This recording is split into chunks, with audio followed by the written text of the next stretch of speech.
Hello. My name is Anna Pyszkowska, and I'm a researcher from University of Silesia in Katowice from Poland. And also I am a cognitive behavioral psychotherapist. Thank you very much for having me and for your invitation. And today I would like to talk about inertia and how me and my team are working on theoretical framework for this topic. And I would like to present you our scale development research that we've been conducting in the past few months. To begin with, what is inertia? Inertia is defined as difficulty in starting or stopping an activity. And it can be something that is very difficult, like a very engaging cognitively task. For example, I don't know, preparing a report for work or school. But also it can appear even if a task seems simple, such as making breakfast or washing dishes. And it is a state in which one feels frozen or paralyzed, or like they are unable to move or think or make a decision, even if something is intellectually in their area of their possibilities. It is often associated with problems with executive functions, for example, focus or planning or decision making. And I will talk about these issues in the later part of the presentation. It is obviously confirmed that it appears in the neurodivergent population. Most research that I will show you today, or to be clear, all research that has been conducted in this area to date was conducted among autistic individuals, but we know from our clinical observations, but also from our experience, from my experience as an ADHDer, that also individuals with ADHD also experience inertia.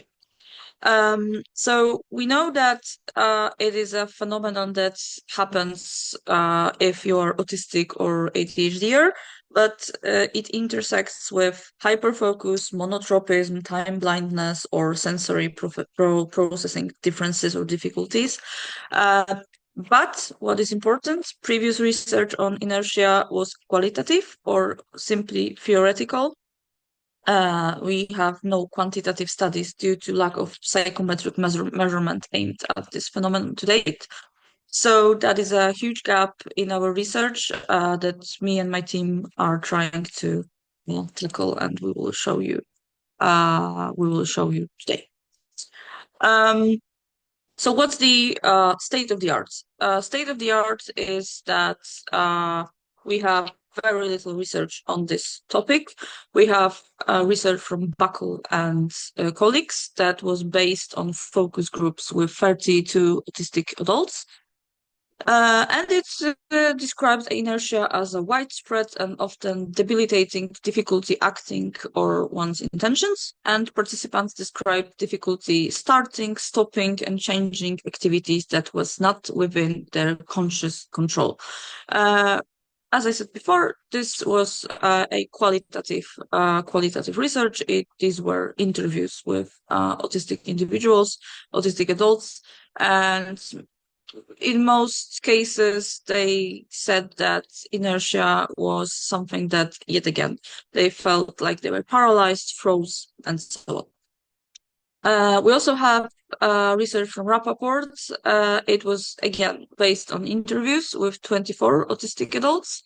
And it was very interesting because they focused on something else, because they focused on inertia and immersion that were identified as part of the same cognitive state, because as the authors state, our autistic participants' descriptions of their flow-like experiences were all encompassing and could bring much pleasure, but at the same time, flow could bring a great deal of struggle, as it could lead to exhaustion or neglect of other tasks. And my comment is that it sounds very much like a hyper-focus experience, and the aim of our research and our project that I will show you later is to actually see whether inertia and hyperfocus are the same. We beg to differ, or is it quite similar? And because a lot of qualitative information that we have, or a lot of comments are like inertia and hyperfocus might be one and the same, but well, we have no scientific proof actually that would highlight this. So we would like to check it. We also have research from Fang, who introduced the BEAMS framework, which means burnout, inertia, meltdown, shutdown, in which inertia was described as, again, feeling frozen cognitively and emotionally. And we also have a theoretical commentary from Chalapa on inertia, and she actually states that it can be closely associated to depression and anxiety, which is fair because a lot of symptoms of inertia actually are similar to depression that we will show you later in this presentation. So to sum up and to actually show you like a graphical framework to it, what is inertia? Based on what we know so far, it's first of all problems with executive functions, for example, concentration, planning, decision making, but also low emotional arousal. Because lots of individuals say that they feel down, which means that not only they are sad or anxious, but also they feel like they experience a lot of difficulties with motivation, but also with difficulties with something that is a third part of inertia, which is difficulties in starting or maintaining movement. So it's not only cognitively or emotionally difficult, but also a lot of individuals say that I sit in a chair, I would like to, I don't know, wash my dishes. I know how to do it, but I am unable to get up from my chair, go to the kitchen and do it. Even though I want to, even if I want to, and that's another thing that we are aiming to do in our research, to look for differences between inertia and procrastination, because a lot of research, especially in terms of ADHD, say that ADHDers have difficulties with procrastination, which is true, obviously. But I think that we should focus on differences between procrastination when you feel like something is too boring to do or too difficult to do, and things that happen when you're in an inertia state, when you think that you are unable to do something because you feel like your body can't move or your mind can't do any operations. So that's, I think, a very big difference that I hear from my clients in a phenotypical setting, but also I experience that, and a lot of other people who are neurodivergent experience that. That is not they are not interested in doing things, but they are unable to do them. So what causes inertia? We only can speculate because, as I said before, we have only very little research that is qualitative. We have no longitudinal research to date, so we can't really say what are like real triggers. But we know that sensory overload and or fatigue obviously causes inertia and makes people be more prone to experience inertia. Feelings of having too many tasks and responsibilities, because if we think that inertia is difficulties with decision making or deciding what to do first or planning, then obviously if you have too many tasks, then it can happen more often. And no specific instructions on how to complete the tasks. That was very often reported in previous studies, but also in our study that I will show you later, that if you don't know when to start or how to start a task, then you can actually become more prone to experiencing inertia. Because if you don't have a very specific clue or very specific instruction, then you actually will be unable to do something if you are yet again overloaded or feel like you have too many stuff on your plate. And even though we have not many research, we have a lot of community-based tips on how to deal with inertia. And here are some of those. There's a lot of them, to be honest. We don't know if they are, I will put it that way. These are not evidence-based, but they work to most of people. For example, limit the number of choices and decisions one has to make. Like, you are unable to plan your stuff or make decisions, then the less decisions you have to make, the bigger chance that you are actually gonna get things done. So that's one of the tips. Create clues in your environment, break down tasks into smaller steps to be very specific about what you have to do. Group activities, so one can do them together. For example, when I go for a walk with my dog, I can also, I don't know, grab a package from a shop and do this stuff like in one round, because that will help me um, engage in these activities, but also I have a very clear time that I have to do it. So that's also very, very helpful. Create routines to save yourself time in the future. Use body doubling, which means that it's a very popular thing. I have this expression in the past, I don't know, a year or two, that a lot of ADHDers or autistic individuals actually use body doubling, which means that I have to do a task, but I can do it only when someone else is around. And it doesn't mean that we have to talk about it or that we have to motivate each other. It's just that I have this impression that someone else is around, and that will help me actually motivate myself to do things. But also, body doubling in this case means that someone else will tell me exactly what to do. And even though this stuff can be very simple, as I said before, making breakfast or washing dishes or whatever, like hearing from someone that, hey, go, I don't know, make laundry and, push the button in your washing machine.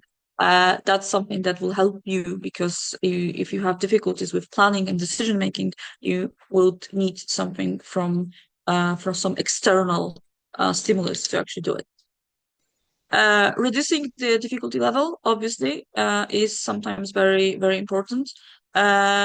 Taking some time off, and I think that is a very nice tip, and it's something that I agree with very much, because I think the self-care is obviously very important, but sometimes it is not possible. And I know that a lot of people from the community say that, well, it's nice that we talk about self-care and we talk about taking some time off, but sometimes it's not possible because, I don't know, I'm a parent or I care for, I don't know, my parents who are ill or whatever, right? So it's not always possible to take some time off. But what we can do is reducing our responsibilities when we are experiencing inertia or when we are overloaded, because these stuff are very much connected.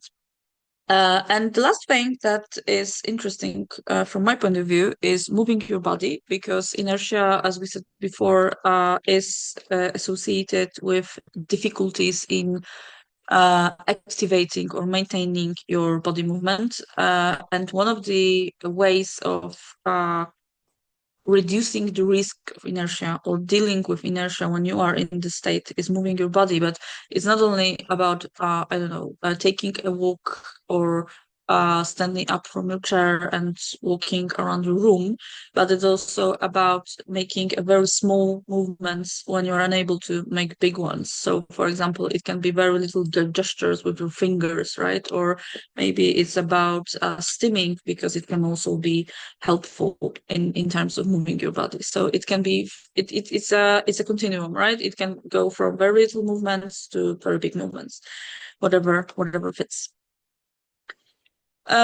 So in terms of this clarification, and in terms of this framework, well, inertia is what it is, or what we think that it is, but also we need to make a differential diagnosis, so to speak, between inertia or depression or procrastination, because what we can see is that a lot of people who experience depression also experience difficulties with cognitive and executive functions, have difficulties with motivating themselves to do stuff, have difficulties with movement because they are very flat.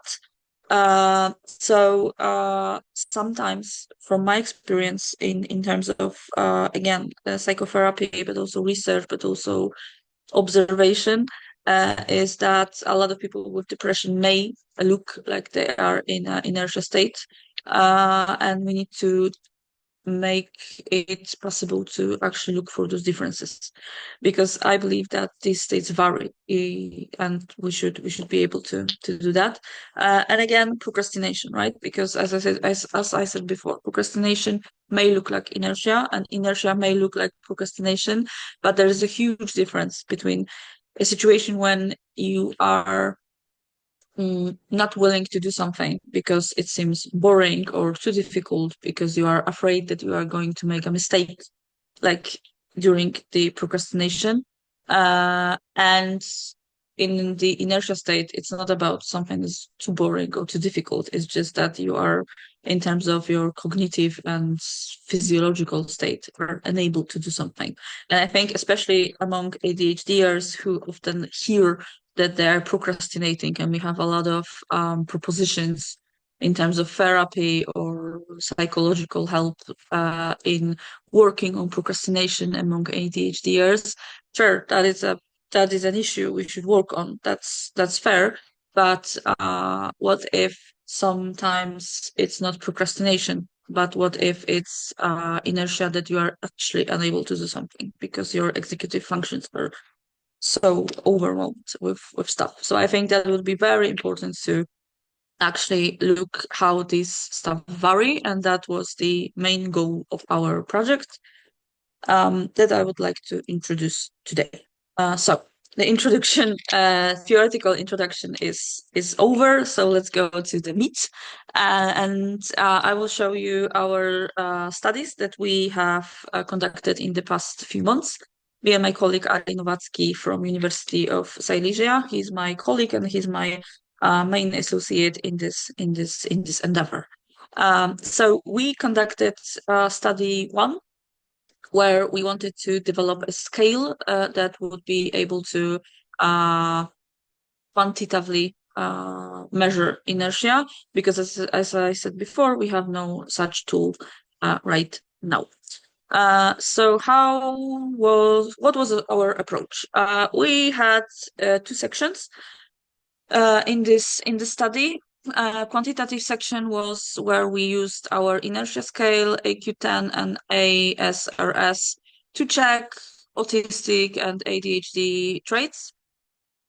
And we had qualitative section, because we figured that obviously we can pick some items and we developed the scale, but we also wanted to get some intel from the community, and asked about their experiences of inertia, for example, physical, emotional, cognitive, executive functions symptoms during the state, and also typical triggers, and also typical coping strategies while experiencing inertia. Inclusion criteria for our study was having a formal diagnosis of autism spectrum, ADHD, or both. And we've been debating about this, because first we were like, yeah, we can introduce this study both to those who are self-diagnosed and to those who have a formal diagnosis. But then we figured that, well, sometimes those who are self-diagnosed with autism or who self-identify, to be fair, who self-identify as autistic or ADHDers, well, sometimes they may have some additional conditions that we will be unable to track during this stage of the research. So at this stage, we invited only those who were formally checked in terms of their autistic or ADHD traits. Spoiler alert, in our study too, we invited everyone. So both those who have a formal diagnosis, but also those who self-identify as autistic or ADHDers. Another inclusion criteria was being fluent in Polish because this study was conducted in Polish among Polish individuals and being an adult. And in Poland, age of majority is 18 years old. As I mentioned before, my co-worker in this project is Ari Nowacki, and this study was co-financed by the funds granted under the Research Excellence Initiative of our university, which is University of Silesia in Katowice from Poland. And at this stage, each participant was invited to take part in a prize draw that was worth 200 zloty, which is around, I think, 40 euros, something like that. Okay. So, our participants, it was interesting because over 300 people took part in our study. And interestingly, in contrast to previous studies that were only aimed at autistic individuals, in our study, the majority, because it was 58%, it was people who had formal diagnosis of ADHD. 24% were people who who identified as AuDHD, and only 18% of our sample was consisted of autistic individuals. In terms of inertia frequency, what was interesting for us was that a majority of the sample stated that they experience inertia every day or a few times a week. Very small amount of our sample,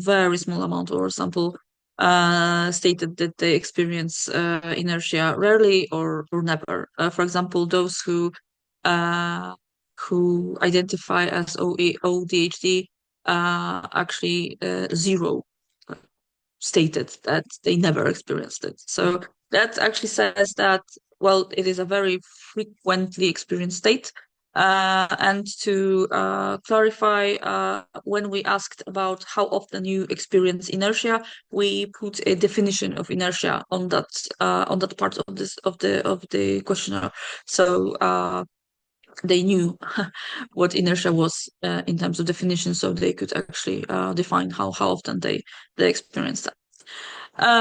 Okay, so the approach was that we prepared 23 items regarding inertia experiences, and it was prepared on the basis of previous qualitative research studies, community input, and clinical experiences. But from those 33 items, we selected 14 items that we thought that fit the definition and fit the community input most significantly. And items were rated on a scale, rated in the context of the past week. So that was the time framework, and you could rate that from almost never to almost always.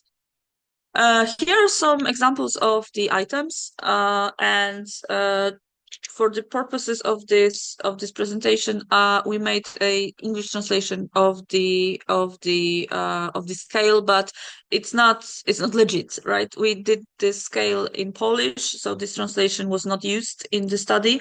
But I thought that you might be interested in hearing what said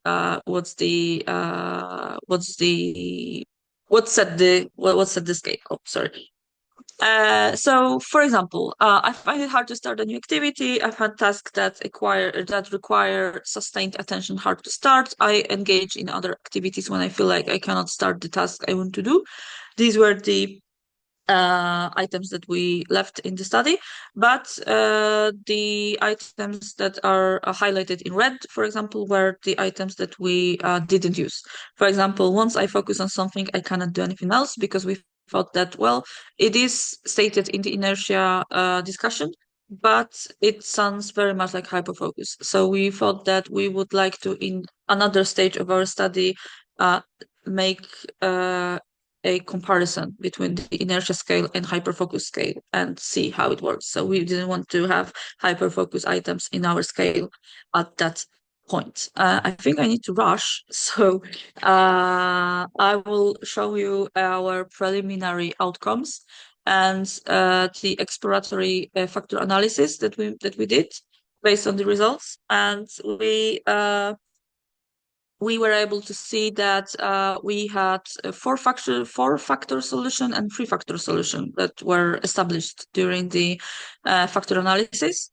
RMCA in both of these cases was satisfactory because it was the model fit was actually good.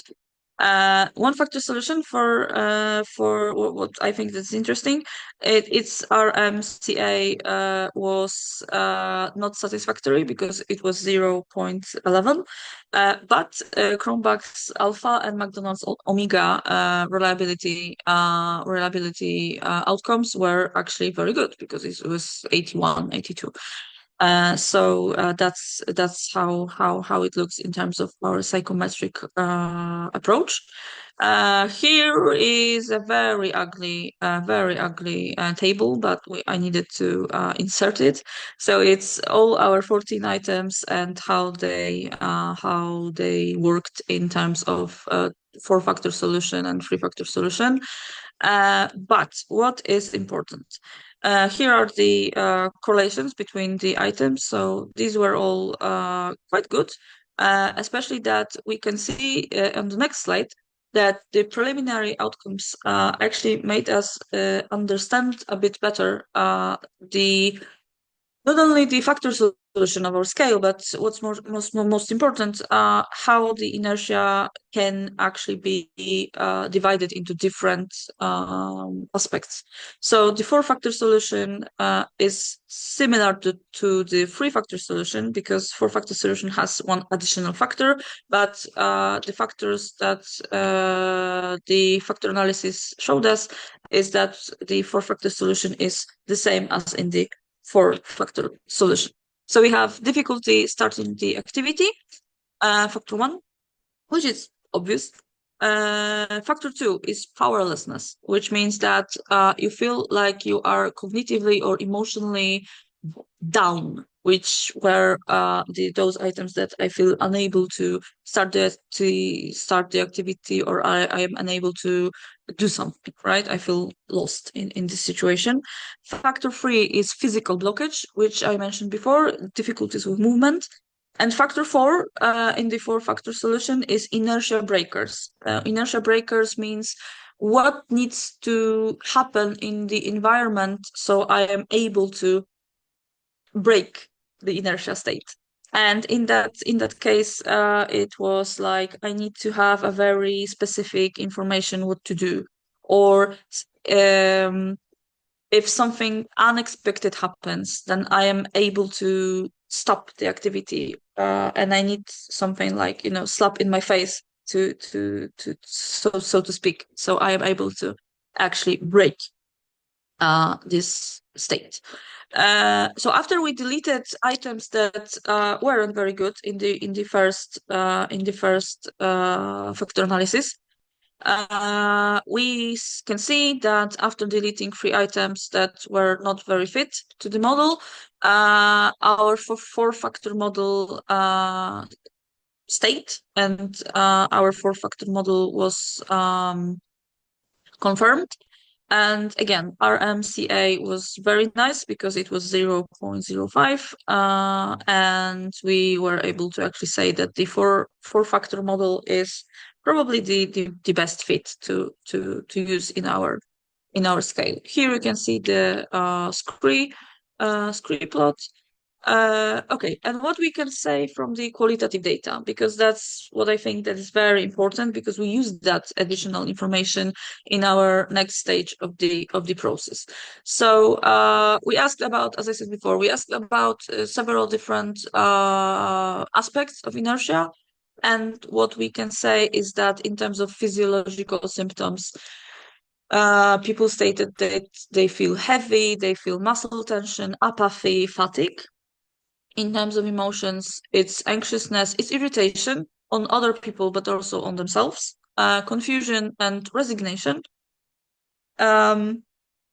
Executive functions impairments, significant reduction in attention span, racing thoughts, feeling of chaos, cognitive rigidity, and difficulty setting goals and making decisions. But what I find very interesting and very emotionally important from my point of view is that a lot of people said that during that state their thought process was I am hopeless, but also a lot of people said that it's same again, like it's like it's this state again. I feel it, and I think that it's actually has something to do with the resignation emotions that they feel later.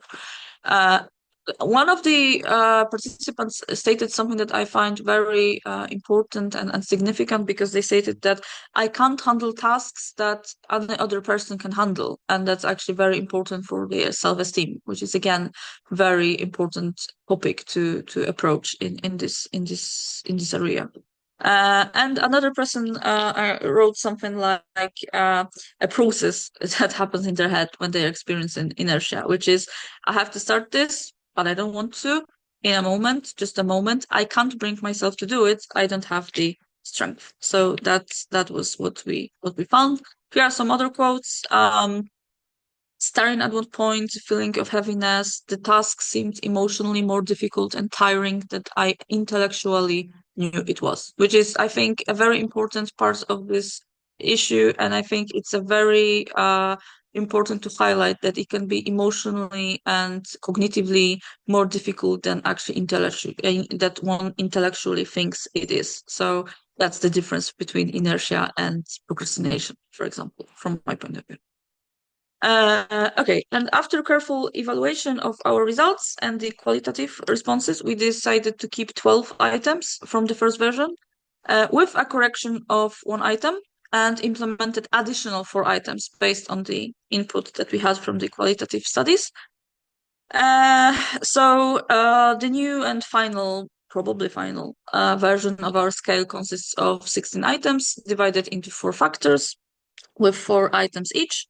That we are testing right now, and the factor structure is as I showed you before.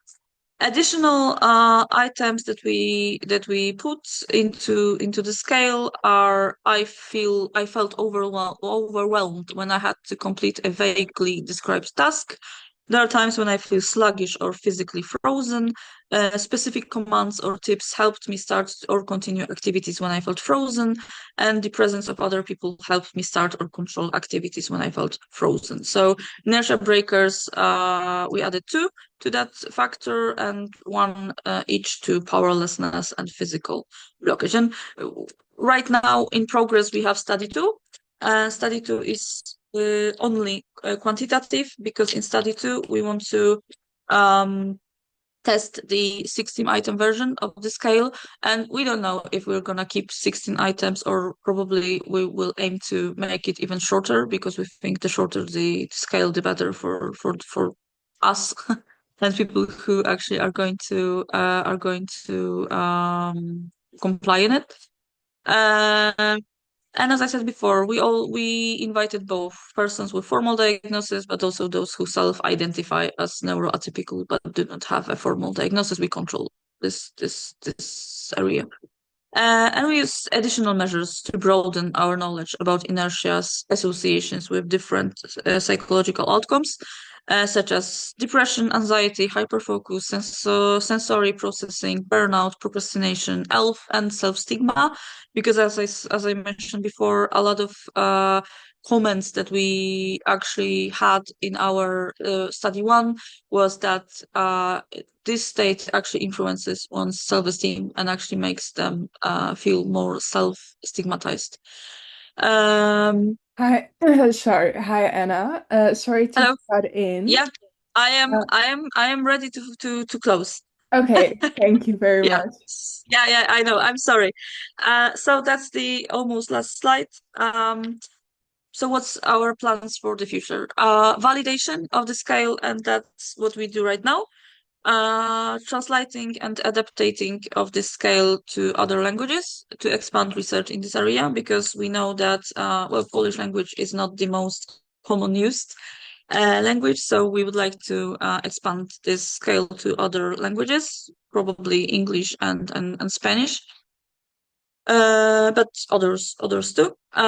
We are actually in progress of a qualitative research on inertia among ADHDers, because that's the gap that we see. And our plan is also to conduct a clinical and longitudinal studies on inertia to see its trajectories and impact on well-being, and to see differences between inertia and depression, hyperfocus, and procrastination. So the most important slide is here. Thank you very much. If you are interested in more detail about inertia or our other research, you can contact me, and here is the email address. Sorry for being too long, and thank you so much for your attention.